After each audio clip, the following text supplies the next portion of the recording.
After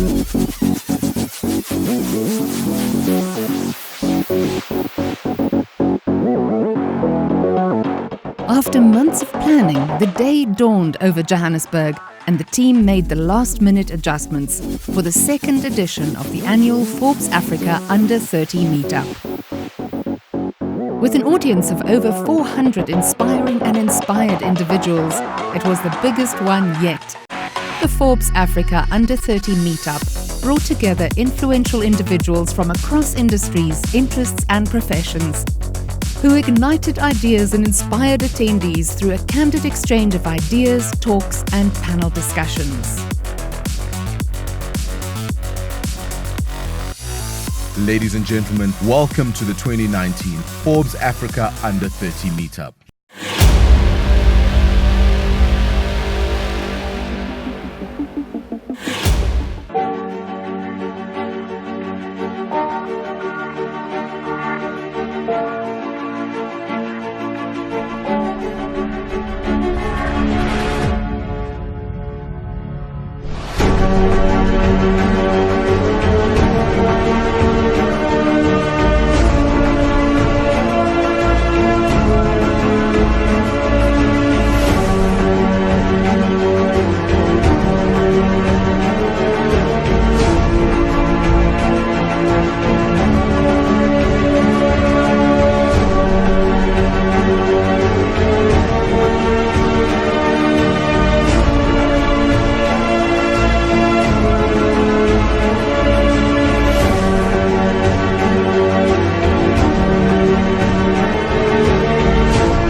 Ladies and gentlemen, welcome to the stage your MC for the day, Busi Mkumbuzi. 24-year-old Busi is the chief executive of Timong Social Investments, an organization she started in 2016 alongside partners Tami Pue and Bonang Frank Masilela. She will tell you a little bit more about her journey. Ladies and gentlemen, I am a product of social investment.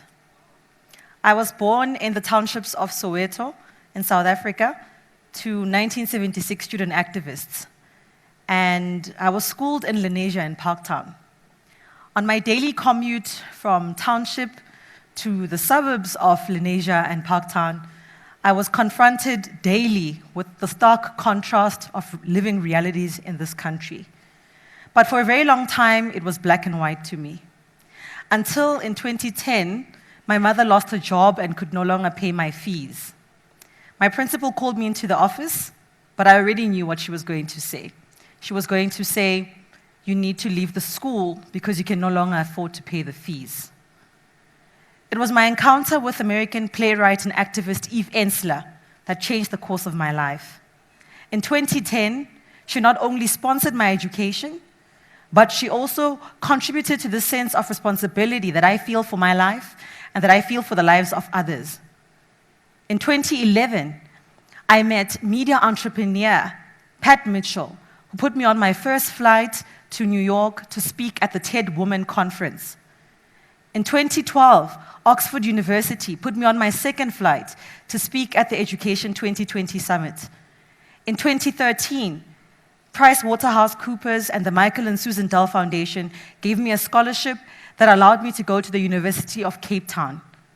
In 2014, a CEO of a small law firm in Johannesburg sent me to the One Young World Conference in Dublin, Ireland. In 2016, the South Africa-Washington International Program sent me to intern at the NBCSL on the Capitol Hill in Washington, D.C. And most recently, in 2018, the Nelson Mandela Foundation put me on stage alongside President Barack Obama as the program director of the 16th Annual Nelson Mandela Lecture. Whether or not they know it, the course of my life since 2010 has been rewritten by people who made careful investments into my life. And I've been on the course to pay it forward since then.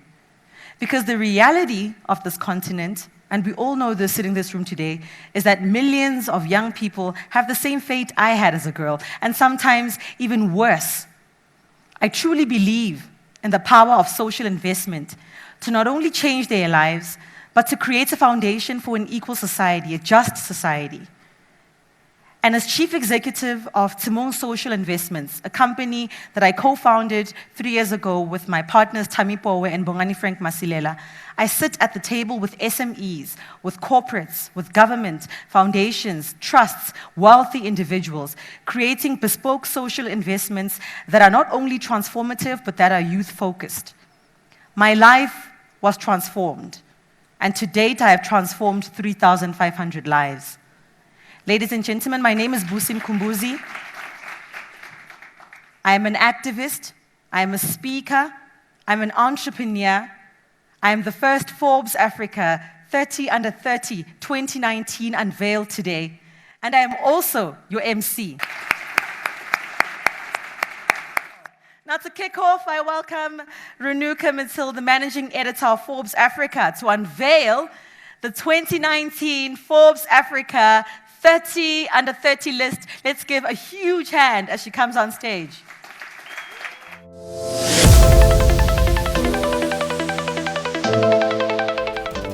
Renuka Matil is the managing editor of the award-winning Forbes Africa and Forbes Women Africa titles, both Pan-African brands of the ABN Group. Her illustrious career spans over 23 years and to over 40 territories around the world. In January this year, she was awarded the Global Woman Super Achiever Award by the World HRD Congress.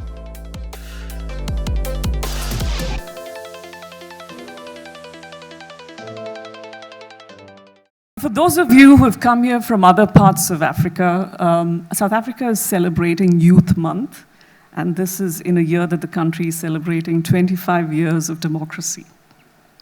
Now, next month, in our July issue of Forbes Africa, that's what this unveiling is all about.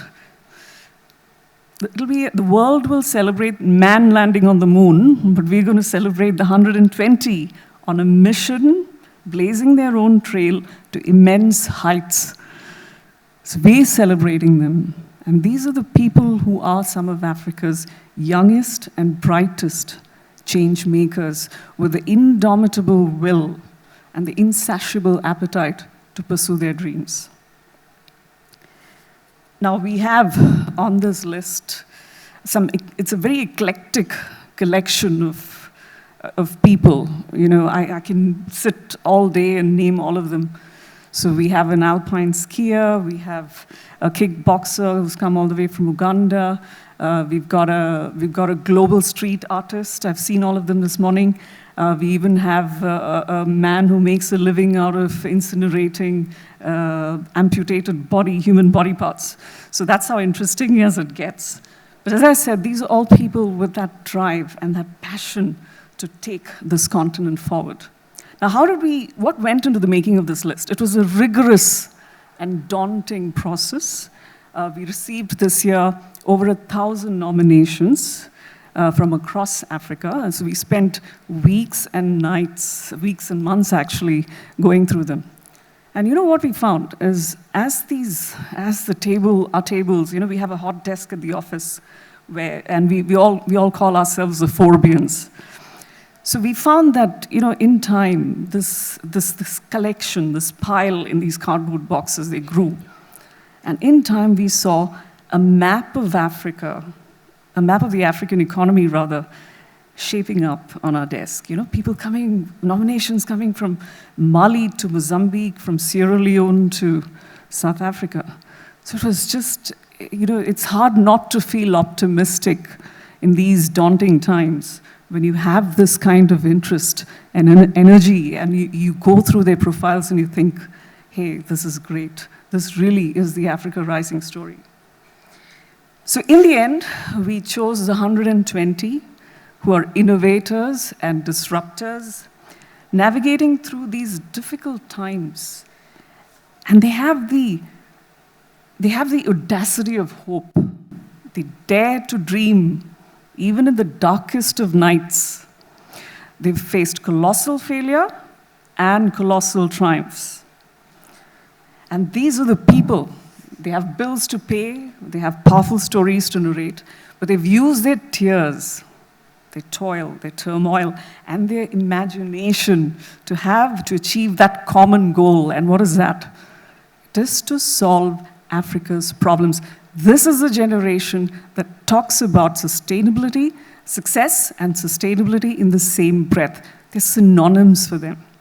They think of making their millions, but they think, what after that first billion? What after that first million? And what? How do I become a billionaire? What after that first billion? What goes beyond the fleet of fast cars and private jets and private yachts? What goes beyond that? We have Africa's youngest billionaire speaking to us later this evening.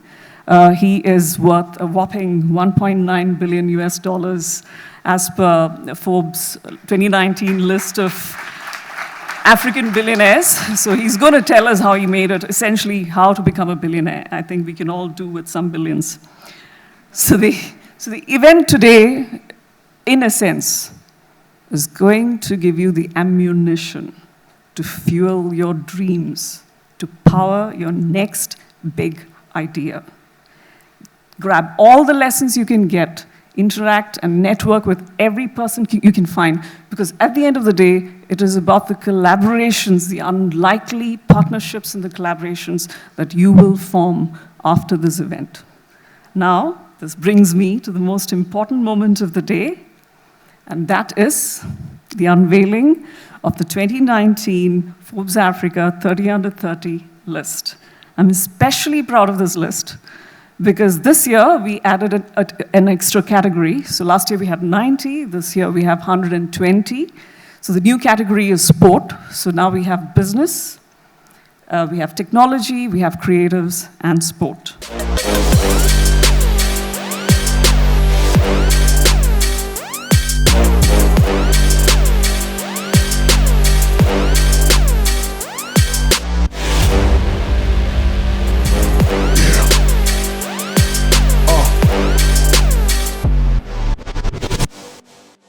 The first time I heard about the Forbes Africa 30 Under 30 list was in 2015, and it was quite amazing. I was very inspired, and I knew exactly right there and then that I wanted to be on that list one day.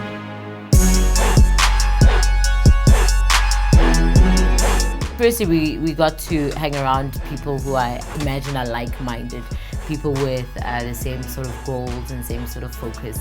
My first reaction was I was shocked, and I was surprised, definitely, and I think that's definitely going to be beneficial to my career for sure.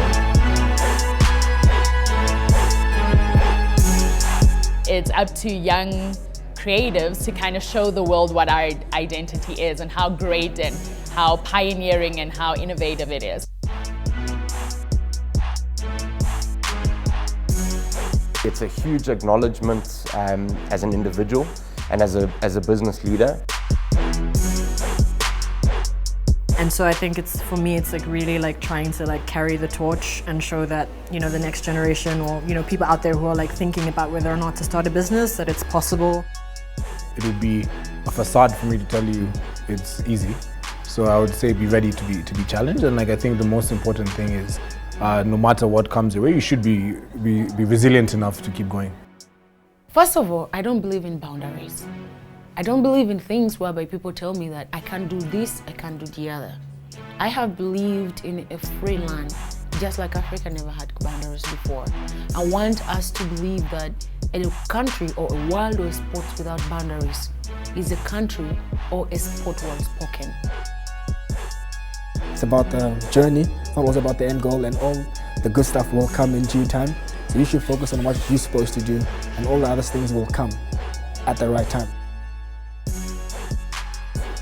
It means a lot to me because I think e-racing is a really expensive sport, and I remind myself just to never give up, to keep pushing and to be the best version you can be.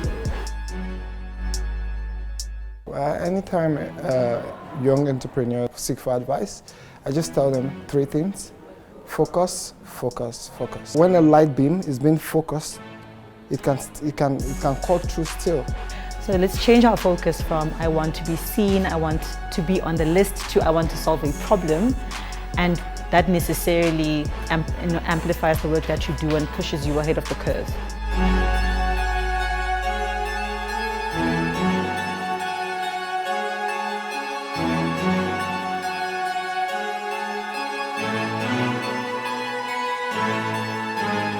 We are Forbes Africa 30 Under 30 2019. Woo!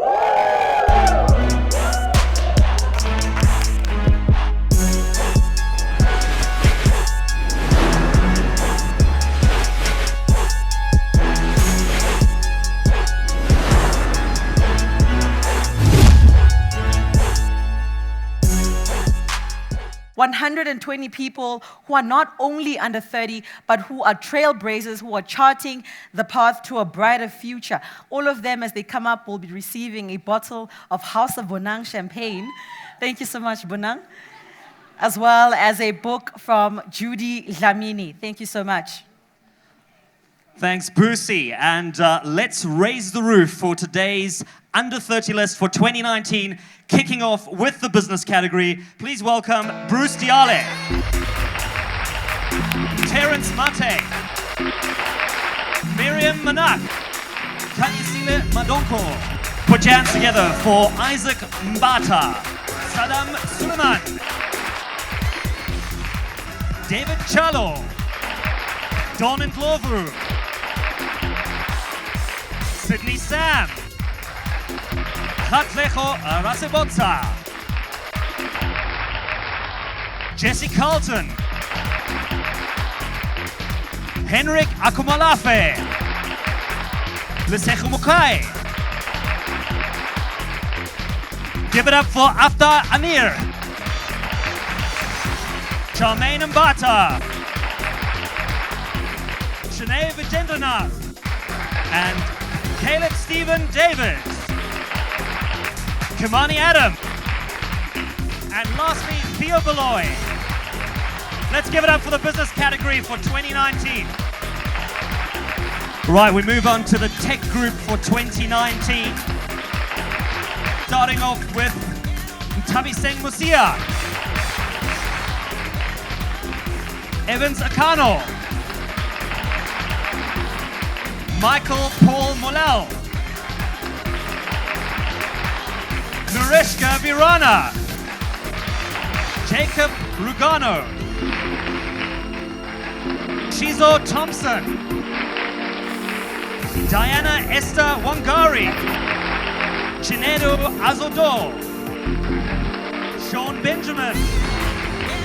Give it up for Matthew Piper, Courtney Bentley, Melissa Mwale, Eric Mooley, Eric Rutaisiri, Siyabonga Tiwana.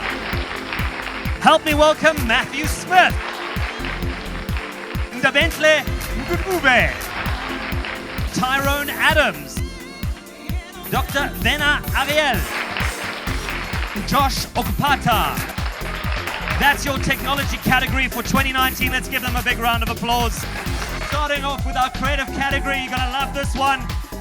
Let's kick it off with Karabo Poppy Moletsane, Henry Festus, Austin Malema, Harmony Katulondi, Kapasa Musanda, Menzin Kunu. Let's give it up for Trevor Sturman. Let's welcome next Kim Jade, Gilmore Moyo. Let's give it up for Boiti Tulo, Luis Manana, Pile Chisala. Give it up for Joe Human, Tando Tavete,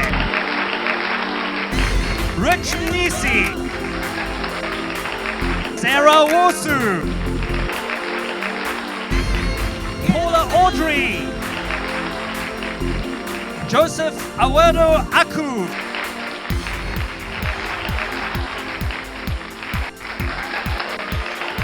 That's your creative list for 2019's Forbes Africa Under 30 Meetup. And last but by no means least, it's your sports stars for 2019. Let's welcome them on stage. Starting off with Patricia Apolot, Jean Senende, and Sabrina Simada. That's the sport category. Those are the ones that made it here. Last and by no means least, let me welcome your MC for today and 2019 Forbes Africa Under Meetup Business Category List Maker, Busisiwe Mkumbuzi.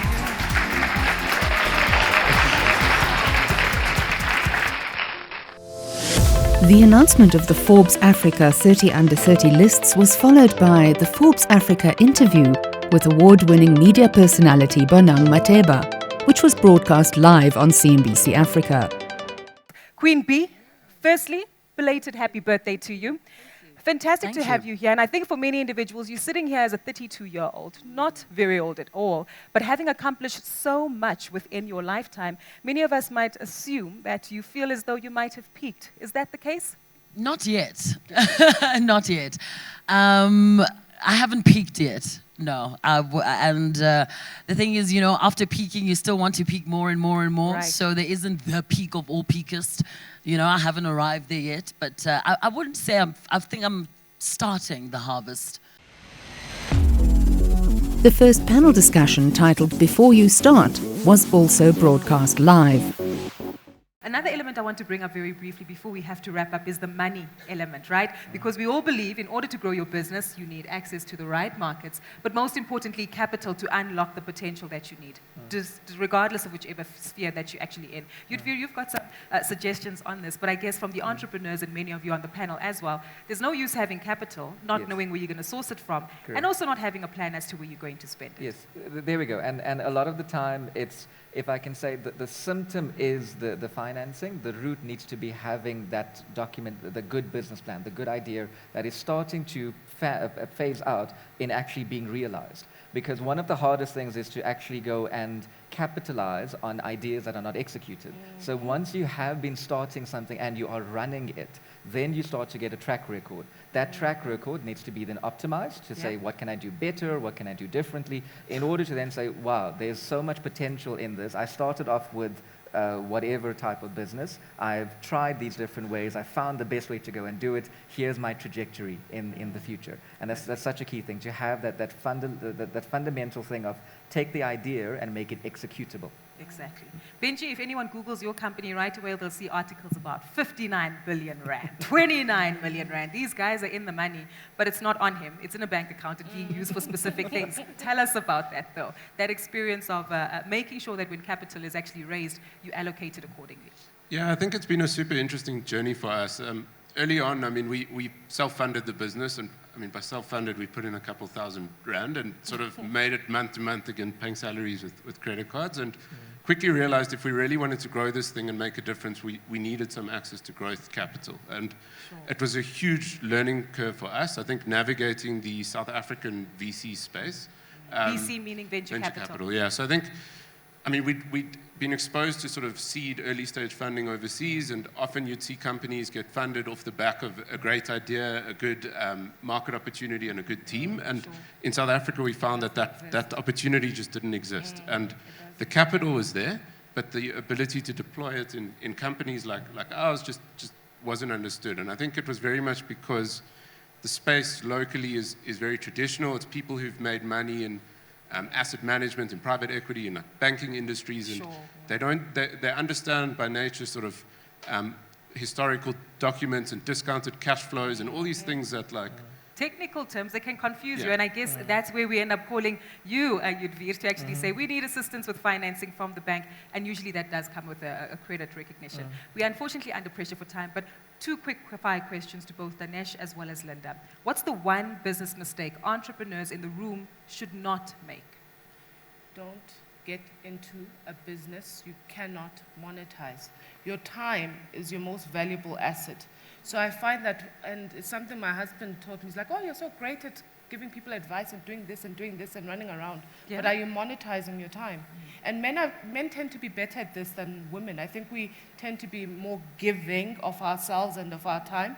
But I've learned the best from men on how to monetize your value, your time, your ideas. Fantastic. Dinesh? It comes back to really understanding your competition. And in many of the businesses that we focused on and where we've actually lost money is because we didn't really understand the competitive landscape. After the break, we eavesdrop on the popular In the Spotlight segments with some of the 2019 class of 30 under 30. Flawless circle into my head. Here's R1 million, £100,000. And meet two of the morning's speakers. Plus and, you know, minus is minus. You can't change those around no matter how much ideology you inject into them. I was a dreamer. I had a vision. I had a drive. I had this desire of being successful.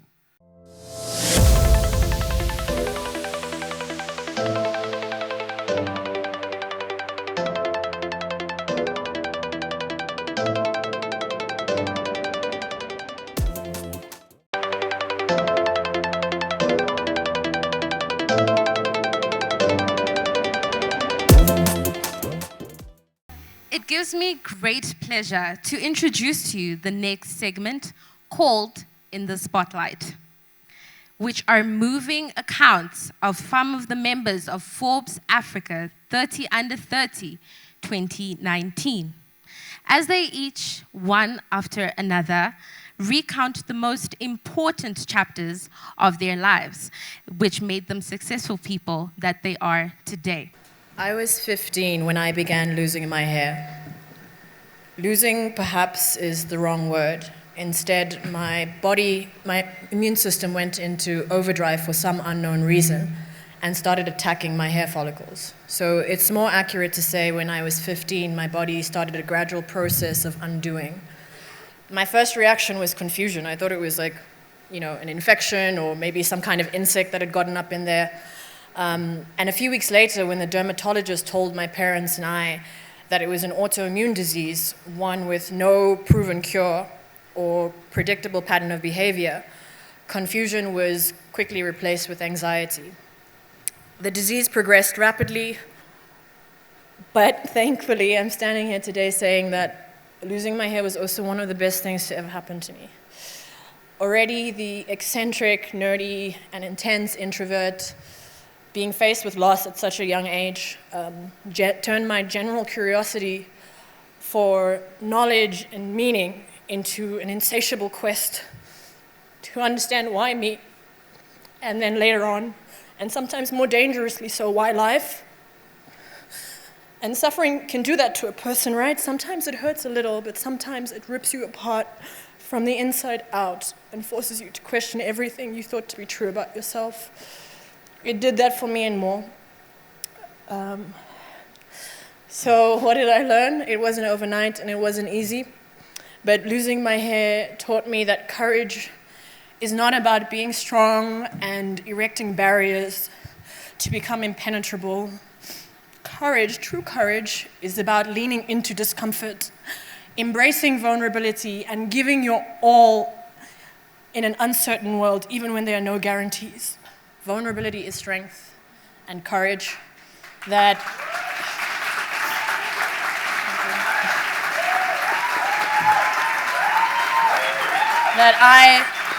I believe that I and we all are worthy of love and belonging, and that no matter what our circumstance, in whichever little corner of the world you are, we can all make our lives an intentional act of service for the better of humanity now, and let's not forget for future generations as well. I am Ntabi Musia. I am one of the co-founders of Easy Solar, based in beautiful Sierra Leone, and I am very proud to be a Forbes Africa 30 Under 30 this year. Thank you.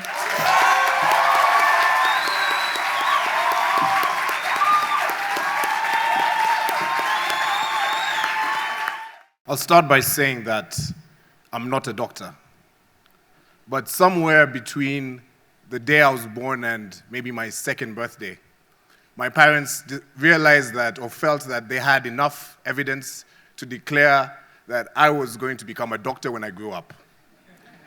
I'm not sure what it was, but somewhere between that day and today, they still think I'm going to become a doctor. Somewhere between me dropping out of school and me working at Dunkin' Donuts, me cleaning kitchens and me making coffee for people, I ran into Peter. Peter showed me what I love to do for a living. Peter was in between trying to figure out his love for smoking and his love for business. So he decided to start a tobacco company. I joined him in his journey. Now, Peter was my first ever business partner, the only thing I took seriously at that point in my life. So Peter showed me everything it is that I know today about business. We built a business from scratch. We learned about tobacco. We learned how to sell it. We took it to market, and we built a magnificent business. But most importantly, what Peter showed me is what it takes to do things that you love and to do it well. He taught me the importance of hard work, the importance of consistency, and the power of not underestimating your own capabilities. Two things happened. We started with $2,000 or so and a pack of cigarettes. And we sold the business for $2 million. I also discovered my inherent love for entrepreneurship. Unfortunately for my parents, I am not a doctor. And I don't think I will become a doctor. But that part of my life took me to the point where I was able to start Odyssey Capital. And I stand before you today as Eric Mooley, the co-founder, CEO of Odyssey Capital, and a proud member of the Forbes 30 Under 30 class of 2019.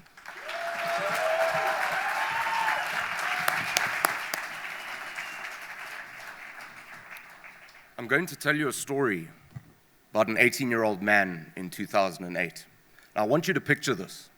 It's midwinter, 4 a.m., 2 degrees, and it's raining.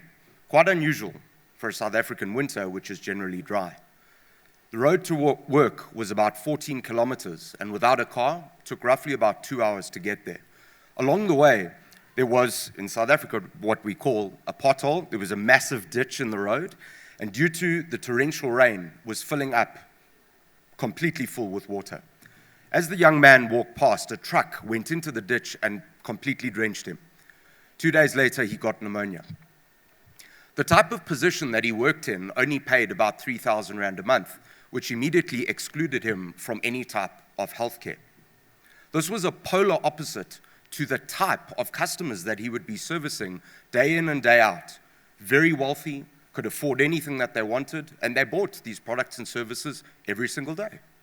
He wondered to himself, were they so much better than him? Were they so much smarter than him? What was he doing wrong? So he decided after 2 years to start his own business, but he had one little problem. He didn't go to university and he had no business experience. So technically, he actually knew absolutely nothing. So he thought, well, let me go to the bank. So the bank had a spectacular view on him. And the bank told him, you don't exist. And he said, okay, that's quite interesting. Tell me, why don't I exist? And they said, well, you don't have a credit record. And we don't lend to people who don't have credit records. People like you, we don't do things like that. He went on to create a very successful business, despite all the odds.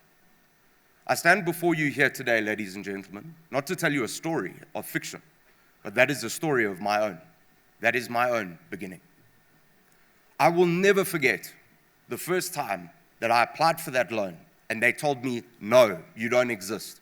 That sparked something inside of me that I said, I've got to make that change. I want to make a change. I want to create a financial services ecosystem that is able to include everyone around the globe, people who are just like me, who are unseen. Thus, I started Visibility Insight, an alternative credit scoring platform.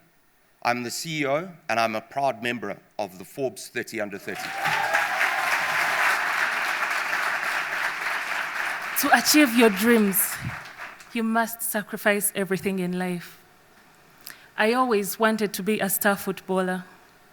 but I never got the opportunities as a little girl to get any professional coaching. In fact, my first time to play football was back home in Uganda with my brother Moses. He was so passionate about the game, and he was also a Manchester United supporter. He made me fall in love with the game and also with Manchester United. He was so good at football, and I always wanted to be better than him when we played together, even when I was just a little girl. I think I'm better than him now. I always wanted to be a professional footballer.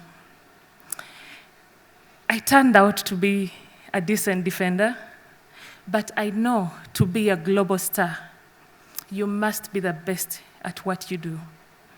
So, in search of opportunities, I decided to move from Uganda to the UK at just the age of 17. And I have sacrificed everything to play football. My friends, the endless tears, the loneliness, the mockery. But I have always had one goal: to be successful. I know that in order to be a pioneer, I believe it's about giving hope to a generation. So I've sacrificed everything to make sure young girls get equal opportunities to play football, because I don't want any young girl to ever go through what I've gone through to get opportunities. And with that, it motivated me to start the Seninde Foundation and the Seninde Women's Development Cup, which aims at giving young girls opportunities and creating for them opportunities to play football. And so far, after 3 years of dedication and hard work, we've had over 800 girls taking part and participating in this tournament. And over 200 have managed to get education opportunities in schools after being scouted in that tournament. And over 12 have managed to get opportunities in universities. And for the other girls who haven't managed to participate in the tournament, we've moved parts of the country to inspire them and tell them that it's okay to play football as a woman and as a girl. And that's why I call upon each and every one of us here today. Let's sacrifice everything. Let's give everything to ensure that young girls and women out there in the world get equal opportunities to play football and to achieve their dreams. I am Jean Seninde, a footballer with the Uganda Women's National Team, CEO Seninde Foundation, and the founder of the Seninde Women's Development Cup. And I am proud to be a Forbes Under 30 this year.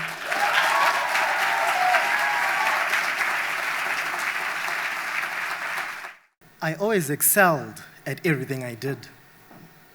Academics, sports, arts. My parents always had some invitation to some award-winning ceremony. So after high school, I was in the top 10 in academics in my home country of Zimbabwe, and I won a scholarship that would take me to any university in my country. But I decided, hey, let me set my sights on a top-tier university in America. Now, for those of you who know, to attend a university in America, you have to sit for the SATs. So off I went to the American Embassy in Honoree, registered for the exam, and took the study pack. I got home, opened up that pack, and realized that it was going to be maths and English in multiple choice. I mean, I was a straight A student. What could possibly go wrong? I hardly studied for that exam. Exam day came, I walked in and sat for the SATs. A couple of weeks later, the results came out. I had failed. Now my parents were devastated. I had to watch my friends who hadn't done so well, who hadn't done as well as I had done, go to university, whilst I stayed at home. Fortunately, because of my good grades, I managed to get a scholarship that could take me to any university within the country. So I went to Africa University in a beautiful city of Mutare. But suffice to say, America was gone. An 18-year-old boy, seated on his bed, crying, learned two important lessons that day. First of all, I learned that success is not absolutely equal to ability. You always have to be prepared. Every day is a new day, and no matter what it throws at you, no matter how much it might look and feel like something you've encountered before, every challenge is completely different. Success is not a passive residual. Success is intentional. That day I also learned that opportunities will not always come to you twice. America knocked on my door once, and America was gone. I pursued my love for entrepreneurship in college and started a couple of businesses there. My most successful one being buying a dead popcorn machine for about $100 and turning it into a very thriving business that served amazing popcorn in 3 wonderful flavors. I employed 3 people, and I graduated with a cool $3,200 in my back pocket, no college debt. Walking out of college, I asked myself an important question: what next? A friend of mine ran a funeral home, so I started a waste management business where I would help them dispose of used embalming fluid. The following week, I read in the paper that a hospital group was going to have their license taken because they were disposing of their used syringes in an open land outside our capital. To me, that was opportunity knocking. That hospital became customer number 2. I went on to register this business, and I stand before you as a co-founder of Southern Incineration Services. We are Zimbabwe's largest private provider of incineration services. So if you've ever been to a hospital and wondered, what happens to those used syringes? What happens to the bloodied cotton wool? What happens to the stillbirth when the would-be parents leave the hospital? Well, the hospital calls me. But if you're going to ask me after we leave here, then the answer is no. I just incinerate used biomedical waste. I do not run a crematorium. So I can't help you get rid of your troublesome ex. Over the past years, Southern Incineration Services has grown from strength to strength.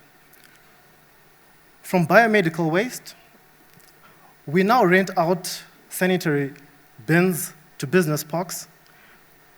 We also help companies and other corporates dispose of sensitive materials that they are not comfortable with throwing in the bin.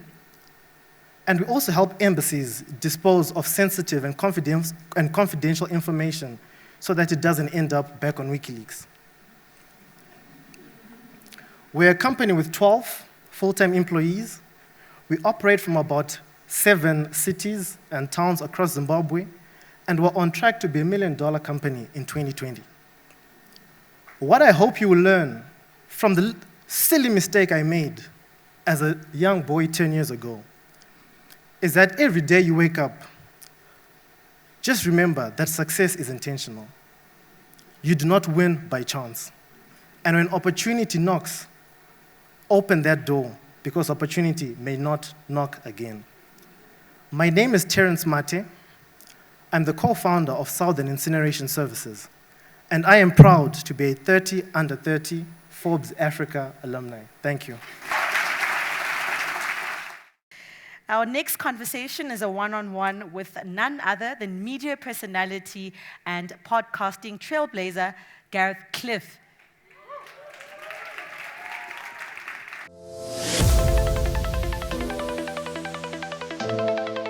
Please welcome on stage Gareth Cliff, founder and president of Cliff Central, host of The Gareth Cliff Show, and published author. He is one of South Africa's most recognizable personas and has won numerous awards for Best Radio and Television Personality. Gareth is interviewed by Alexander Liebner, head of ABN Event Productions. Let's give him a big round of applause for being on our stage today. And Gareth, there's so much to talk about in so little time. But I think let's kick off with Cliff Central. Yeah. I mean, a lot of people will remember you from your TV and radio days, very traditional media. 5 years down the line, how are you feeling about Cliff Central? Much better than I felt in the first or the second or the third or the fourth year. And anybody here who started anything of their own will know that it's not a bed of roses, and those first couple of years are particularly difficult. We elected not to take on, we had people who were interested in investing, and we decided not to, so we kind of, between me and my business partner, Rena, and I, we bankrolled the whole thing. So your own money went into all of this? Yeah. So for a couple of months, I was living on the bond and the credit cards and all of that stuff, and you pay yourself last, as many people here already know. So it's much better now. Podcasting is taking off in a big way, which we expected to happen. We didn't know when, though. And you know there are two components to the success or the failure of this. First one being the timing, which obviously you can never completely get right, and sometimes the best time is now. But I realized that to be late would have been to be too late. And the other critical component is mass. You need to be able to start with some volume. And we've established ourselves. I'm very, very pleased to say that we've still got a lot of work ahead of us, but we're the biggest podcaster in Africa, and we're doing some really cool projects now that make me very happy. I sleep now. I didn't do that in the first year. Well, let's talk about chartering a young platform. And I mean, we're seeing media on the whole going through a whole disruption and evolution at the moment. It's a very, I think, look, I love change. I think change is inevitable. I think if you prepare yourself for change, and some people find it very uncomfortable, but I think it brings about enormous opportunity. And in a world where the smartphone is the single greatest emancipating force in the universe, this is an absolute must for anyone who wants to build a business that is scalable, for anyone who wants to create content that is interesting. This device is the gateway, and for this continent in particular, there are tremendous opportunities here to exploit the hunger of people to get ahead and to learn and to trade and to improve their lives and to do new things and to help other people. And the technology is going to provide a lot of that. The other part will be provided by the free market. And both of those leave traditional media in the dust.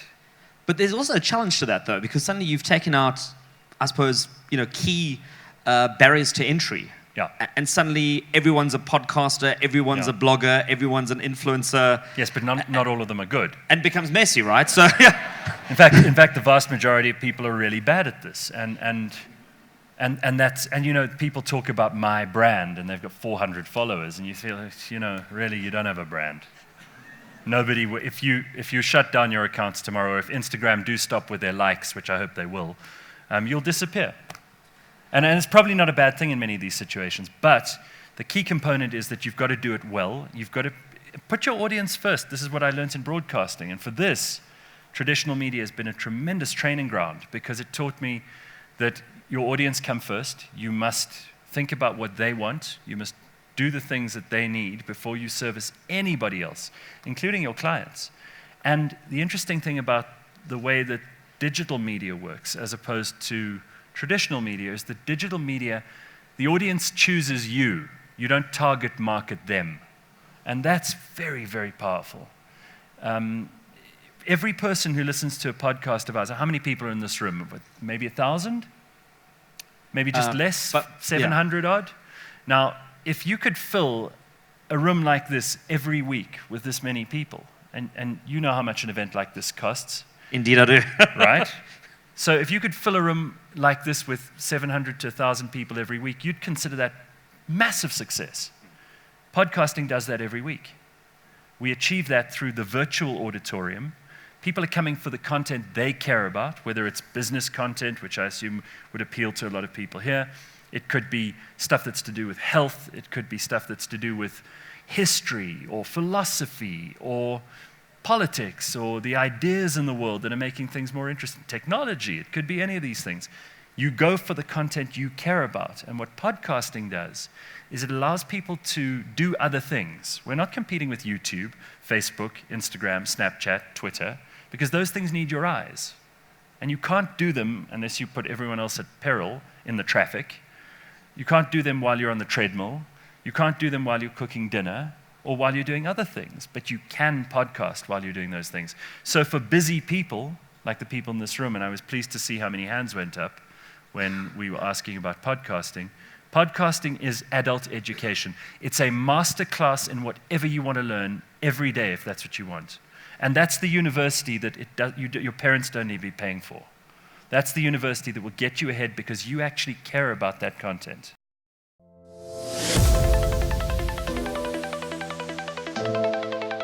CNBC Africa's head of programming, Chris Bishop, sits down for a one-on-one interview with Neville Kambasha, Chairman Beryl Group. Neville Kambasha's extensive business knowledge and experience, spanning over 25 years, he serves on various boards both locally and internationally. He nurtures extensive networks and high-profile relationships with policy, industry, and entrepreneurial leaders across the globe. You say your business is based upon ethics. How difficult is it to bring that about in the rough, tough business world of 2019? Well, I think it's a very difficult topic, if you'd like, and it's also a difficult thing to do when you're now dealing in a world that seems very corrupt, as it were. How do you go in and enforce morals and good ethics? And I think that's why I love the Christocentric values which I subscribe to, because they are the most guiding tool, and they help you in terms of just to ensure that you have that right mindset and you have that conscience, because the greatest prophet, Bishop, is your heart, right? So if you follow your heart and you understand to say, how do I overcome this challenge? Do I go in and take the shortcut? Yeah. When you take the shortcut, it's always going to be the long way, because it's going to come and bite you. Give me an example, a practical example in business, and how you enforce this, shall we say, with people's moral turpitude in deals. What will you walk away from? Well, for instance, we wanted our contracts in ESCOM signed. You've got all challenges in terms of getting that sorted. And you're going to experience a lot of challenges in that regard. And you've got many issues that were happening. And I think we all in the newspapers, you read in the newspapers what was happening in the past, with a certain company that's sitting somewhere else. They would get their contract signed in a flash. But look at the consequences. So that was one issue. So for me, it was either you would go in and submit yourself to that pressure, and then you take it, or you decide to wait. And we decided to do the latter.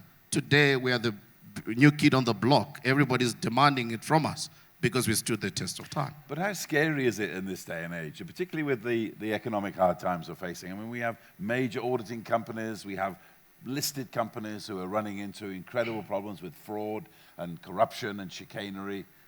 How do you deal with it? Well, I think make your USP so unique, make it so different, make your value proposition, unmatched, develop that, make yourself relevant, make yourself innovative, get yourself to a place where they can't do without you. And lastly, very briefly, you have a room here full of 30 under 30 successful young people. What is that message you want to leave them with today?